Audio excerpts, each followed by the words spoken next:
Hello everyone. Imagine करिए अगर सारे एलिमेंट रैंडमली स्कैटर होते, कोई ऑर्डर नहीं, कोई पैटर्न नहीं, तो केमिस्ट्री पढ़ना ऑलमोस्ट इम्पॉसिबल हो जाता। लेकिन साइंटिस्ट ने एक ऐसा पावरफुल सिस्टम तैयार किया जिसमें 118 एलिमेंट्स को एक सिंपल टेबल में ऑर्गेनाइज किया गया, और इस टेबल को हम पीरियोडिक टेबल के नाम से जानते हैं। आप बिलीव करिए या नहीं, ये टेबल आपके टूथपेस्ट, मोबाइल फ़ोन, पानी और हवा तक को एक्सप्लेन कर सकता है। So welcome to the EVS funda, जहां हम कम्प्लेक्स साइंस को बनाते हैं सिंपल और इंटरेस्टिंग। स्टार्ट करते हैं हमारे टॉपिक को, द पीरियोडिक टेबल।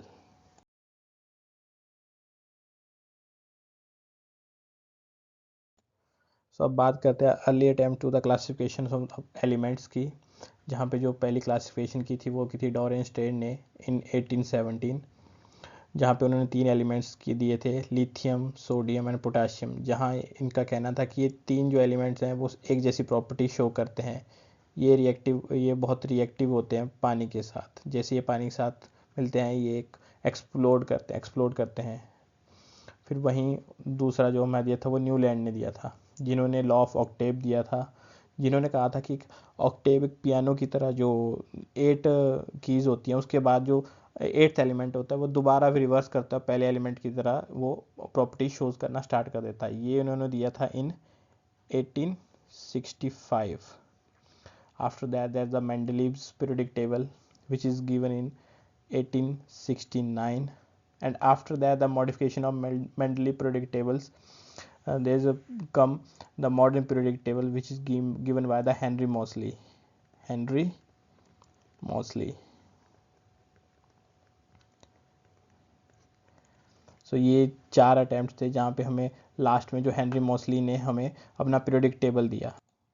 और हाँ, ये भी याद रखिए कि जो मेंडलीव का पीरियोडिक टेबल था वो इंक्रीजिंग एटॉमिक मास के ऊपर था, ये एटॉमिक मास के ऊपर था। और जो ये मॉडर्न हमारा पीरियोडिक टेबल था वो इंक्रीजिंग एटॉमिक नंबर पे था, नंबर।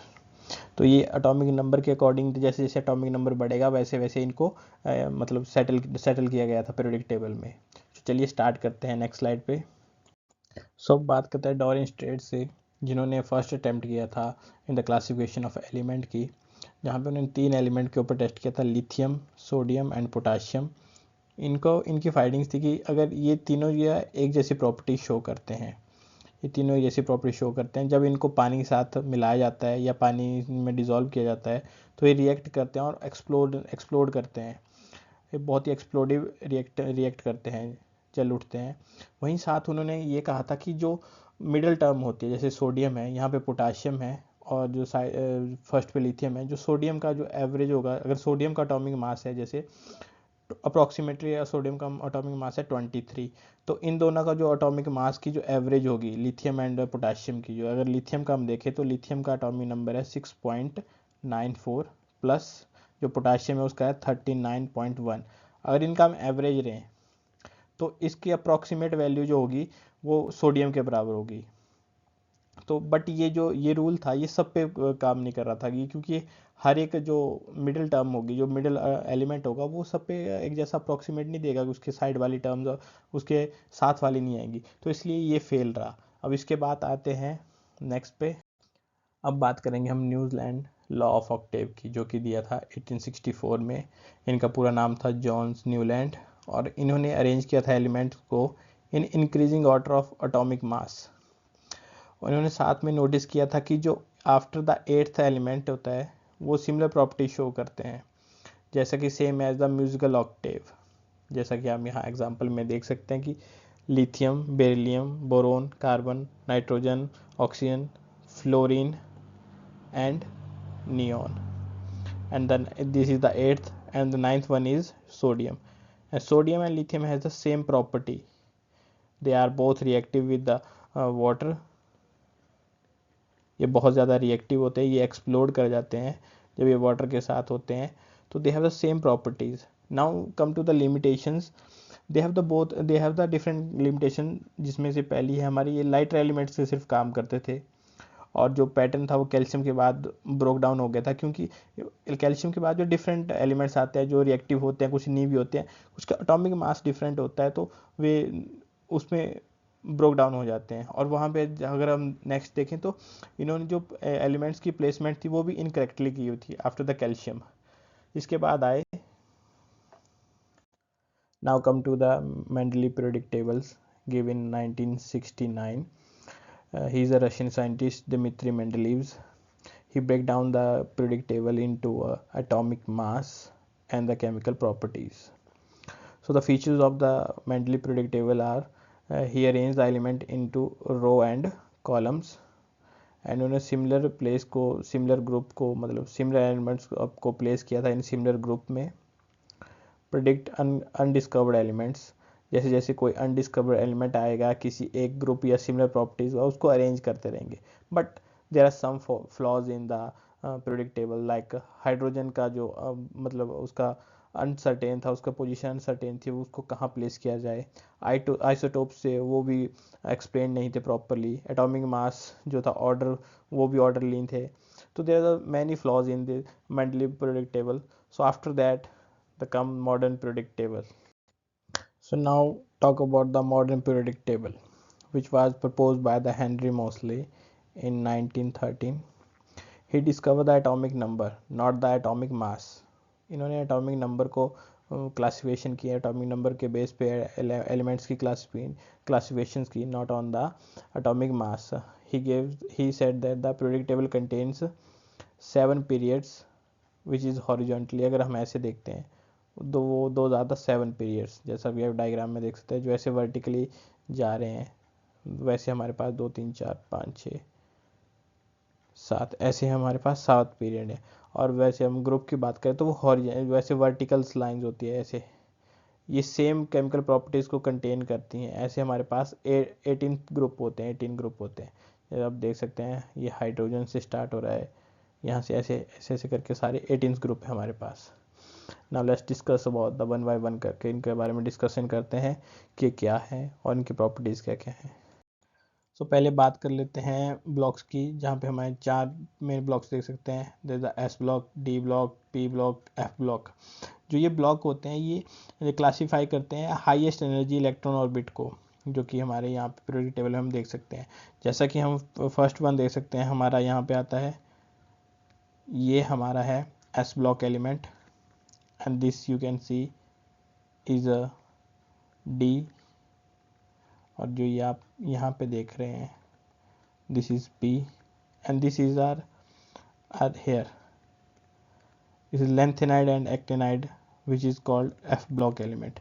ये यहीं का पार्ट है, ये कंटिन्यूड होते हैं यहाँ से, ये आप देख सकते हैं। और ये 7th जो आप पीरियड देख सकते हैं, यहीं से ये स्टार्ट होते हैं और ये इसी का हिस्सा है। लेकिन ये जो आप देख रहे हैं एक जैसे, ये सारे इनका एक जैसा कलर शो किया गया, ये एक जैसी प्रॉपर्टी शो करते हैं, इसलिए इनको यहाँ पे ना डाल के इनको साइड में रख के अलग जैसा शो किया गया है। ये सेम प्रॉपर्टी और सेम एटॉमिक मास के आसपास के, मतलब अप्रॉक्सीमेशन के हिसाब से चल रहे हैं, और ये एक जैसी प्रॉपर्टी शो करते हैं और एक जैसा रिएक्शन शो करते हैं। तो लेट्स मूव नेक्स्ट। ग्रुप 1 के एलिमेंट जिन्हें हम कहते हैं alkali metals, alkali earth metals. ये जो ग्रुप 1 है वो बहुत ही रिएक्टिव एलिमेंट से बना हुआ है, जहाँ पे अगर हम देख सकते हैं सोडियम है, ये रहा हमारा सोडियम। अगर हम इसको पानी के साथ रिएक्ट करवाते हैं तो ये एक्सप्लोड करता है, तो इसलिए हम इसको स्टोर करते हैं केरोसिन में। वहीं अगर हम बात करें तो जो वैलेंसी सेल्स होते हैं वो इन सभी एलिमेंट्स की वैलेंसी एक एक एक होती है। तो यहाँ पे अगर बात करें तो 1 electron equal to 1 valency shell, तो ये इनकी सबकी वैलेंसी 1 1 रहती है। अब बात करते हैं ग्रुप 2 की। वहीं हम बात करें ग्रुप 2 एलिमेंट की, तो ये थोड़े कम रिएक्टिव होते हैं compare to the group 1। Magnesium, जैसा हम देख सकते हैं मैग्नीशियम एक इंटरेस्टिंग एलिमेंट है। अगर हम मैग्नीशियम रिबन को बर्न करते हैं तो एक बहुत ब्राइट लाइट ये प्रोड्यूस करता है, जो कि कैमरा फ्लैश में यूज़ होती है, जो कि ओल्ड कैमरा फ्लैशेस थे जहाँ पे मैग्नीशियम बर्न होते हैं, फ्लश सी आवाज़ आती है, वो उसकी थी। और जो हम फायरवर्क्स यूज़ करते हैं जैसे रॉकेट वगैरह, उनमें भी ये मैग्नीशियम यूज़ होता है। वहीं हम बात करें कैल्शियम की, तो हमारी हड्डियाँ, हमारे दांत, this are made of the calcium.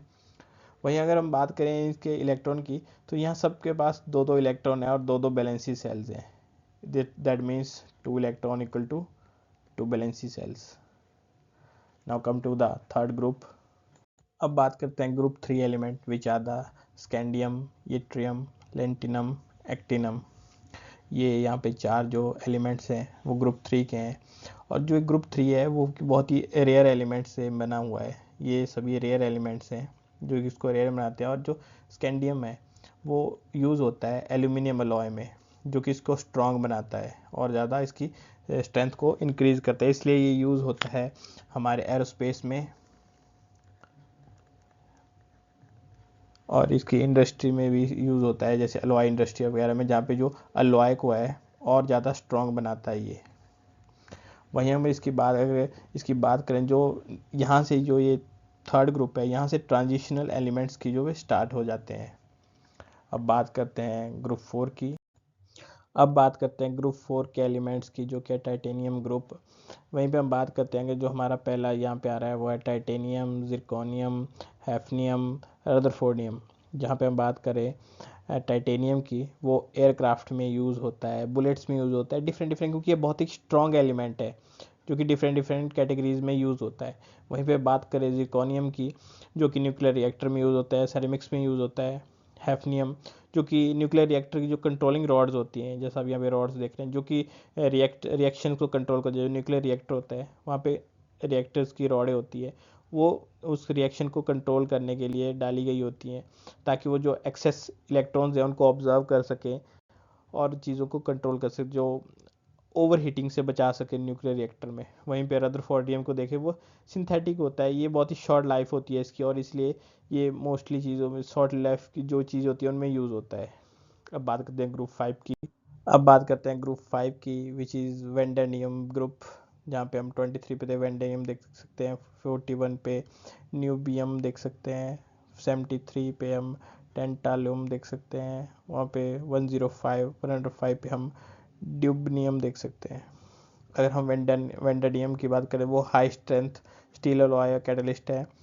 और जो हमारा नोबिलियम है वो सुपर कंडक्टर है, जेट इंजन में यूज़ होता है, उसकी मैग्नेट एंड टरबाइन में यूज़ होता है। वही बात कर रहे हैं हम टेंटालियम की, जो कि कैपेसिटर्स, सर्जिकल इम्पैक्ट्स और इलेक्ट्रॉनिक एंड मैग्नेटिक टूल्स में यूज़ होता है। जहाँ पे रोबोटिक सर्जरी के हम आजकल सुन रहे हैं, वहाँ पे भी यूज़ होता है एज अ कंडक्टर। और पे डुबनियम की बात करें तो वो एक रेडियो एक्टिव है, हाफ लाइफ रिसर्च में काम करता है। जब हम किसी एलिमेंट की हाफ लाइफ के बारे में डिटेक्ट करने हैं और ये चीज़ फाइंड आउट करते हैं तो उसमें ये यूज़ होता है। वहीं हम अगर देखें तो as from up to down the increase in atomic radius and reactivity, जो ये आप ये देख रहे हैं ड्यूबनियम, वो मोर रिएक्टिव है then vanadium, as in the increasing, जैसे जैसे हम नीचे की तरफ आ रहे हैं, ये इसकी रिएक्टिविटी और रेडियस, एटॉमिक रेडियाई, वो इंक्रीज़ करती है। वहीं हम बात करें तो जैसे हम ऊपर से नीचे की तरफ आते हैं वो डिक्रीज़ करती है आयनाइजेशन एनर्जी में।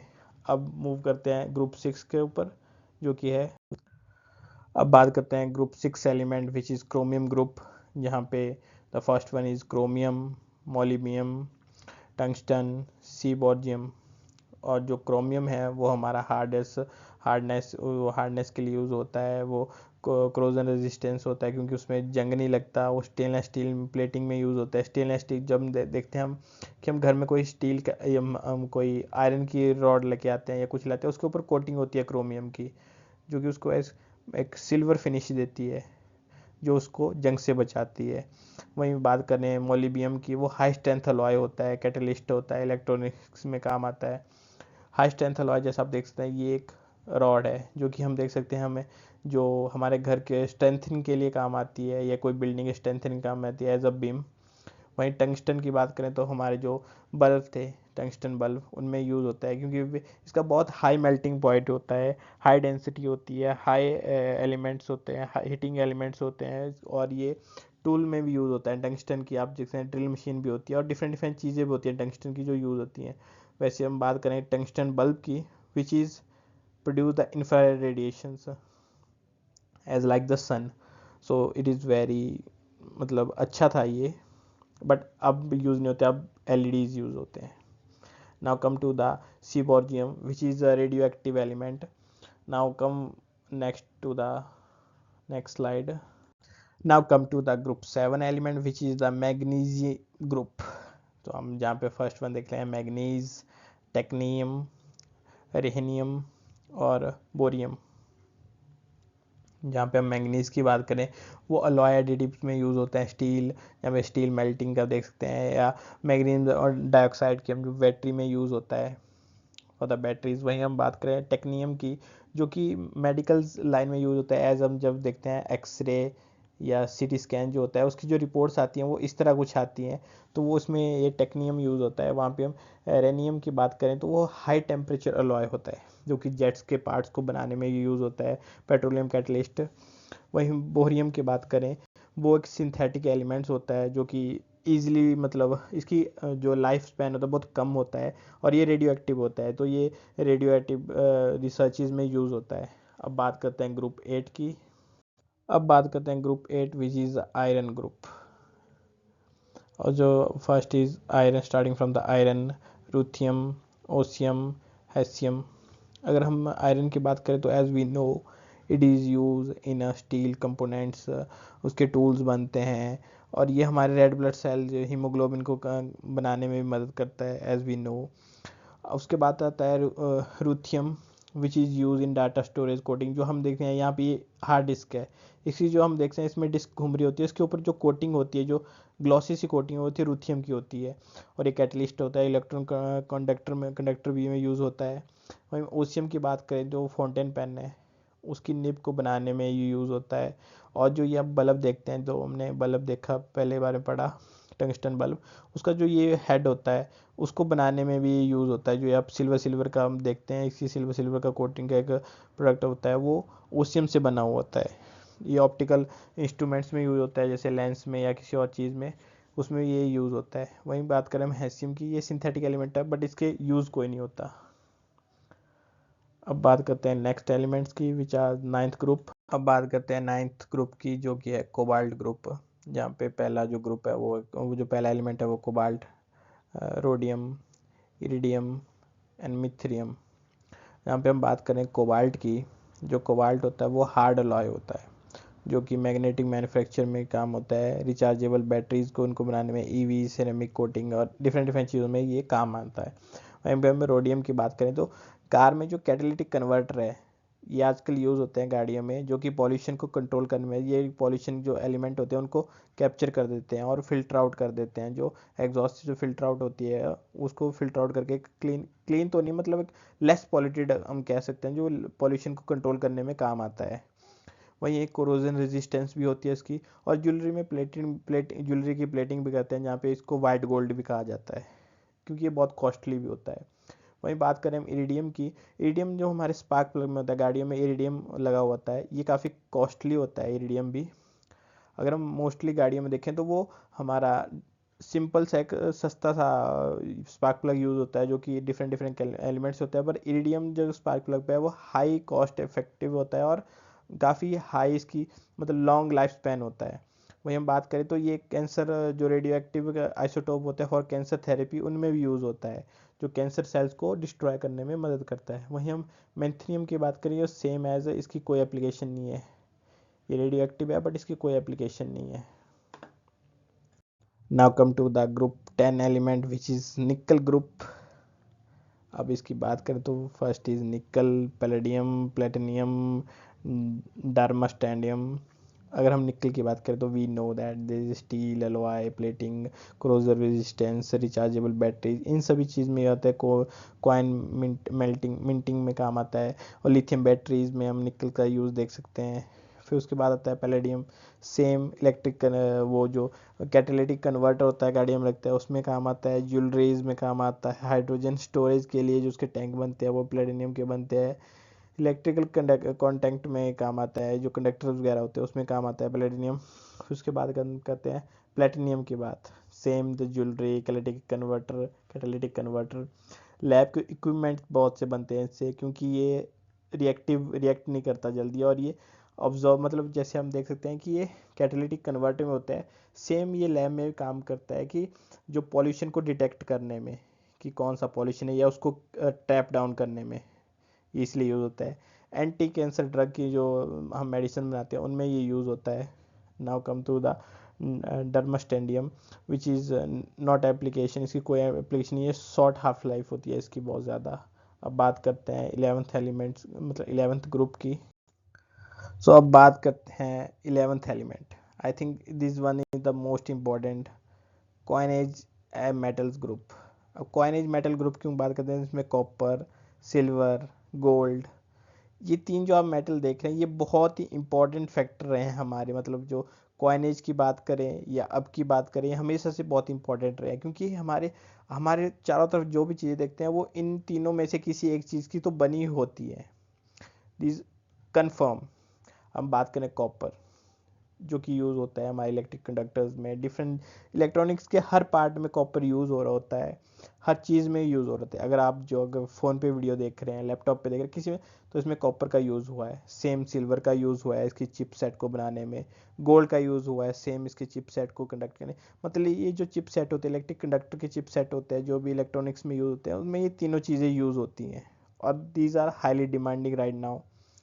वहीं बात करें हम रोन्थिजियम की, तो this is non applicable and very short half life, but these copper, silver and gold, these are the most important and these are the very very, मतलब ये अगर हम कॉइन एज की बात करें तो वहाँ से लेकर अब तक ये हर चीज़ में यूज़ आते हैं as a weapon.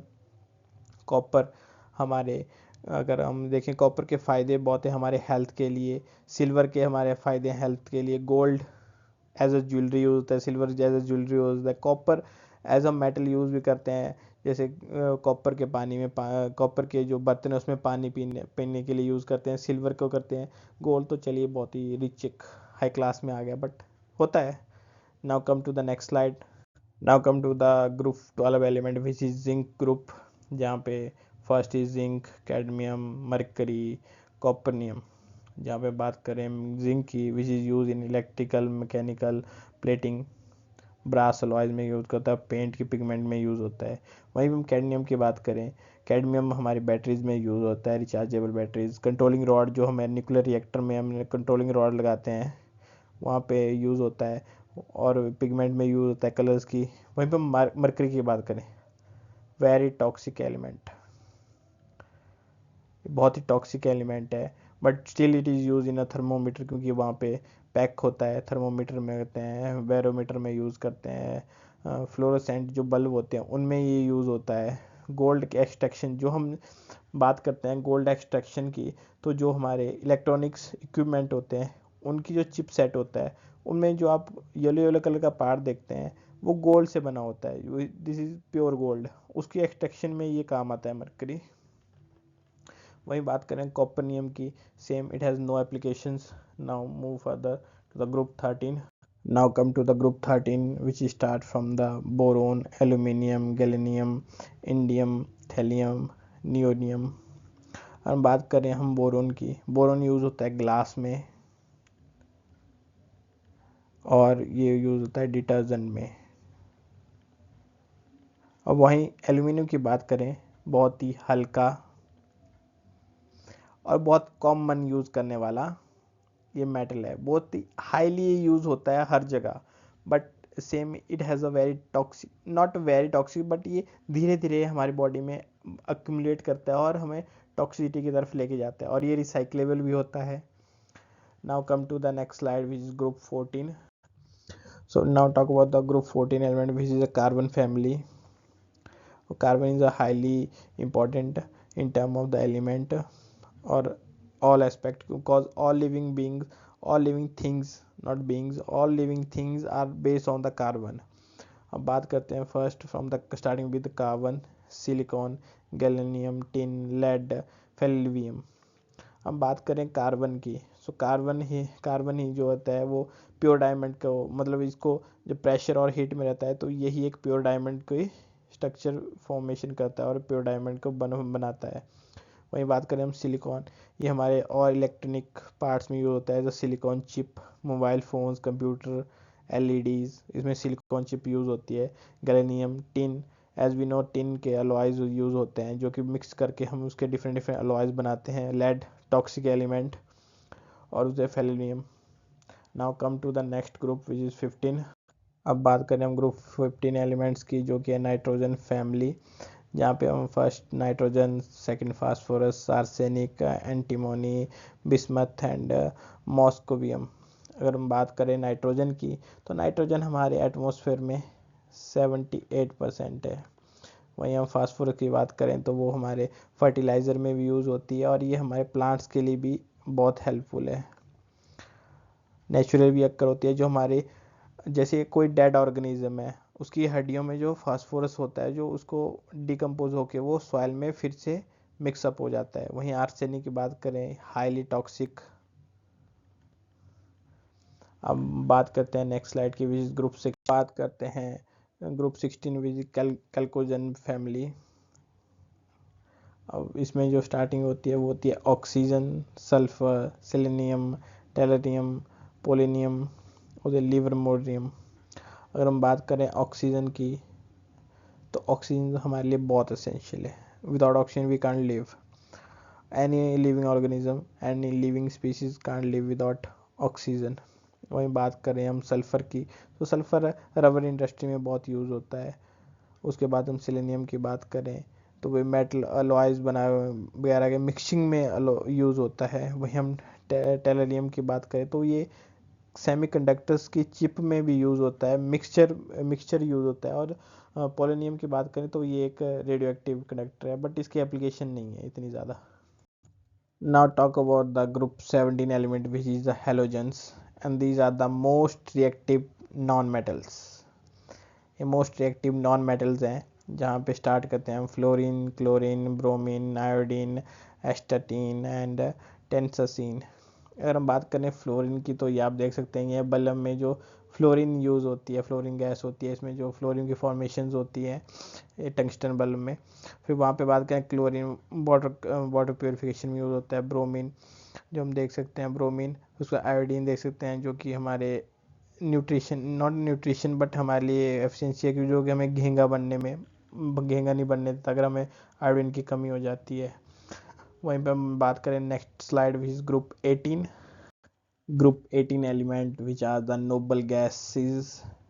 These are non-reactive elements with helium, argon, krypton, xenon, radon, oxynon। अगर हम बात करें हीलियम की, helium is a lighter gas, जो हम देख सकते हैं गुब्बारे में हम हीलियम डालते हैं तो वो ऊपर की तरफ लिफ्ट होता है। आर्गोन। फिर उसके बाद हम क्रिप्टॉन की बात, तो ये रेडियो एक्टिव होता है। इसमें न्यूक्लियस के लिए, मतलब न्यूक्लियर पावर प्लांट में भी क्रिप्टॉन का बीच बीच में यूज़ होता है। ये इस पर एक्सपेरिमेंट होते हैं टू फॉर न्यूक्लियर आइसोटोप्स को बनाने में। जीनॉन, ये भी मेडिकल रिसर्चेज में यूज़ होता है जीनॉन बहुत ज़्यादा। Now come to the next slide. So दोस्तों, आज हमने पीरियोडिक टेबल और उसकी 18 ग्रुप्स को पढ़ा। हर ग्रुप का बिहेवियर अलग अलग होता है, इस वजह से ये केमिस्ट्री को इतना फैसिनेटिंग बनाता है। अगर आप तैयारी कर रहे हो यूजी नेट की, यूपीएससी की या किसी अदर कम्पिटिटिव एग्ज़ाम की, तो पीरियोडिक टेबल आपके लिए बहुत इम्पोर्टेंट रहता है। इसको समझना, इसको रटना नहीं, इसको समझना ज़रूरी है। अगर लेक्चर हेल्पफुल लगा हो तो लाइक करो, सब्सक्राइब करो और शेयर करो ईवीएस फंडा को। Thank you.